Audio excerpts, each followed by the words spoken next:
ভারতীয় জনতা পার্টি কোনো রাষ্ট্রবাদী মুসলমানের বিরোধী নয়। ভারতীয় জনতা পার্টির লক্ষ্য সবকা সাথ সবকা বিকাশ। বিগত 11 বছরের শাসনে মাননীয় প্রধানমন্ত্রী নরেন্দ্র মোদীজি প্রমাণ করেছেন যে ভারতীয় জনতা পার্টি কোন রাষ্ট্রবাদী মুসলমানের বিরুদ্ধে নয়। ভারতীয় জনতা পার্টি একমাত্র লক্ষ্য যে সবকা সাথ সবকা বিকাশ সবকা প্রয়াস, এই মন্ত্র নিয়ে আজকের দিনে আমরা কাজ করে যাচ্ছি। এবারে পঞ্চায়েত নির্বাচনে কংগ্রেস মুক্ত হবে কাছাড়। প্রতিদ্বন্দ্বিতায় নেই কংগ্রেস, নির্দলের সাথে বিজেপির লড়াই হচ্ছে বললেন মন্ত্রী কৌশিক রায়। রাজনৈতিক পার্টি বিরোধী রাজনৈতিক পার্টি কোনো প্রার্থী দিব পৰা নাই। নির্দলের লগত আমার ইয়াত যুঁজ হয়ে আছে। কাটিগড়াতে বহুত ঠাইতে নির্দলের লগতে যুঁজ হয়ে আছে। এই নির্বাচনে কাছাড় জেলাতে কংগ্রেস মুক্ত হব, ভ্রষ্টাচার মুক্ত, এই সংকল্পে ভারতীয় জনতা পার্টি কাম করে আছে। আসন্ন পঞ্চায়েত নির্বাচনে কাছাড়ের বড়খলা বিধানসভা কেন্দ্রের অন্তর্গত নবগঠিত ভুবনেশ্বর শ্রীকোনা জেলা পরিষদ আসনে প্রচারে ঝড় তুলতে মাঠে নেমেছেন শাসক বিরোধী উভয় দলের নেতাকর্মীরা। যদিও কংগ্রেসের নেতৃত্বের কারণে জেলা পরিষদ প্রার্থীকে টিকিট দিতে পারেনি কংগ্রেস, কিন্তু নির্দল প্রার্থী হয়ে মাঠে নেমেছেন কংগ্রেসের দুই প্রার্থী ফরিদা পারভিন লস্কর এবং দিলওয়ার হোসেন লস্কর। দুজনকেই টেক্কা দিতে শাসক দলের পক্ষ থেকে জেলা পরিষদের প্রার্থী মনোনীত করা হয়েছে জেলা বিজেপির মাইনরিটি সাধারণ সম্পাদক আব্দুল রাজ্জাক বড়ভূইয়াকে। বুধবার কাছাড়ের বড়খলা বিধানসভা কেন্দ্রের দুধপুরের শাসক দলের নেতা নেত্রীদের প্রচারে ঝড় তুলতে নির্বাচনী সভায় অংশগ্রহণ করেন মন্ত্রী কৌশিক রায়। সেখানে তিনি বক্তব্য দিতে গিয়ে বলেন, কংগ্রেসের লজ্জা থাকা উচিত, যেখানে বিধায়ক মিসবাহুল এবং জেলা সভাপতি প্রার্থী ঘোষণা করতে পারেননি।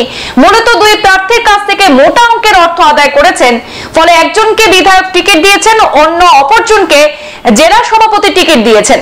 দুই টিকিটের বেড়াজালে পড়ে দুজনেরই মনোনয়ন বাতিল করেছে নির্বাচন কমিশন। এতেই স্পষ্ট কংগ্রেসের হাত মজবুত নয়।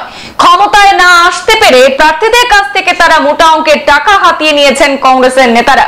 দুর্দিনে যাদের হাল ফিরেনি তারা আবার উন্নয়নের স্বপ্ন দেখছেন বলে মন্তব্য করেন মন্ত্রী কৌশিক রায়। কংগ্রেস প্রার্থী দিচ্ছে পারছে না, টাকা পয়সা ঘুষ খেয়ে প্রার্থী দিচ্ছে, প্রার্থিত্ব বাতিল হচ্ছে। যার এখানে উদাহরণ এই আপনাদের ভুবনেশ্বর নগর শ্রীকোনা জেলা পরিষদ এলাকা। কংগ্রেসের সভাপতি একজনকে প্রার্থী করলেন টাকা পয়সা নিয়ে, কংগ্রেসের বিধায়ক টাকা পয়সা আরো বেশি টাকা পয়সা নিয়ে আরেকজনকে প্রার্থী করলেন। নির্বাচন কমিশন দুজনেই কংগ্রেসের হাত নিয়ে প্রার্থী হলেন। নির্বাচন কমিশন দুজনের নামকে কেটে দুজনকে নির্দল প্রার্থী করে দিল। কংগ্রেসের সভাপতি আর্তনাদ করতে থাকলেন যে আমি দেইনি, আমি একজনকে প্রার্থী করেছিলাম, আমার সঙ্গে বিধায়ক বিশ্বাসঘাতকতা করেছেন। বাবা, বিধায়ক করুন, বিধায়কও কংগ্রেসের, আপনিও কংগ্রেসের। যারা কংগ্রেস দীর্ঘদিন থেকে কংগ্রেস করেছেন তাদের সঙ্গে আপনাদের এই ব্যবহার, তাদেরকে আপনারা সামান্যটুকু পঞ্চায়েত জেলা পরিষদে প্রার্থী দিতে টাকা পয়সা আদায় করছেন। লজ্জা হওয়া দরকার এরকম কংগ্রেস দল এবং এরকম কংগ্রেস নেতৃত্বের উপর।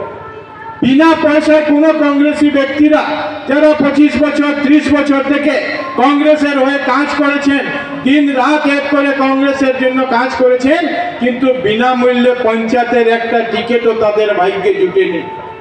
কারণ C for Congress, C for corruption.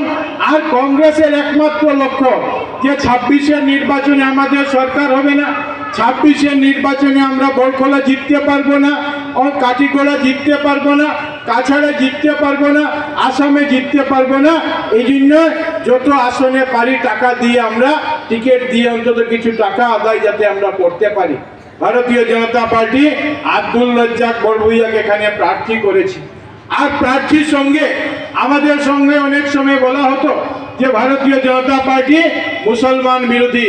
বিগত 11 বছরের শাসনে মাননীয় প্রধানমন্ত্রী নরেন্দ্র মোদীজি প্রমাণ করেছেন যে ভারতীয় জনতা পার্টি কোন রাষ্ট্রবাদী মুসলমানের বিরুদ্ধে নয়। ভারতীয় জনতা পার্টি একমাত্র লক্ষ্য যে সবকা সাথ সবকা বিকাশ সবকা প্রয়াস, এই মন্ত্র নিয়ে আজকের দিনে আমরা কাজ করে যাচ্ছি। সংবাদ এ পর্যন্ত, ফিরছি পরবর্তী অন্যান্য আপডেট নিয়ে, সাথে থাকুন। ধন্যবাদ।